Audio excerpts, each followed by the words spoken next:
மாணவர்களை சந்திக்கிற ஒவ்வொரு முறையும் கல்வியோட முக்கியத்துவத்தை எடுத்து சொல்லிக்கிட்டே இருக்கேன். வேற எந்த ஸ்டேட்லயும் தங்களுடைய மாணவர்களுக்கு இப்படிப்பட்ட பாராட்டு விழாக்களை நடத்துறாங்களா? எனக்கு தெரிஞ்சு இல்ல.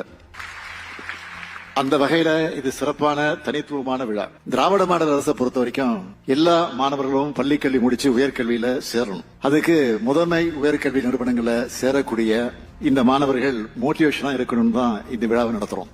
நம்முடைய இலக்கு 100% உயர்கல்வி சேர்ந்தாங்க என்பதுதான். அந்த இலக்கை எட்ட உங்களை போன்ற மாணவர்கள் தான் உதவணும். உங்க நண்பர்களுடைய நண்பர்கள் யாராவது காலேஜில் சேரலன்னா எந்த சூழ்நிலையிலும் அவங்க படிப்பு கைவிட்டப்படக்கூடாதுன்னு சொல்லி அவங்களை நீங்க படிப்பை தொடர வைக்கணும். 2022 இருந்து கடந்த 3 ஆண்டுகள்ல நம்ம அரசு பள்ளி மாணவர்கள் எத்தனை பேருக்கு முதன்மை உயர்கல்வி நிறுவனங்கள் இடம் கிடைச்சிருக்கு தெரியுமா? 977 பேருக்கு இடம் கிடைச்சிருக்கு.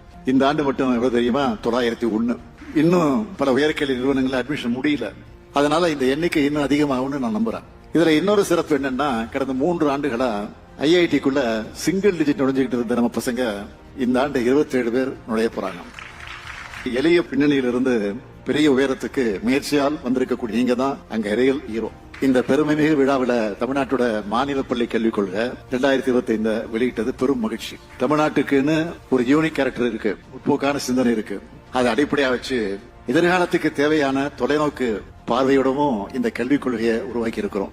ஒவ்வொரு ஒன்றியத்திலையும் புதிய மாதிரி வெற்றி பள்ளிகள் அமைக்கப்படும். உண்டு உறவிட பள்ளிகள் உருவாக்கப்படும். கல்வி தொலைக்காட்சியும் மணற்கேணி செயலியும் ஒவ்வொரு வீடும் ஒரு வகுப்பறை என்ற நிலையை உருவாக்கும். இதுதான் நம்ம திராவிட மாடல் அரசுடைய கல்விக் கொள்கை.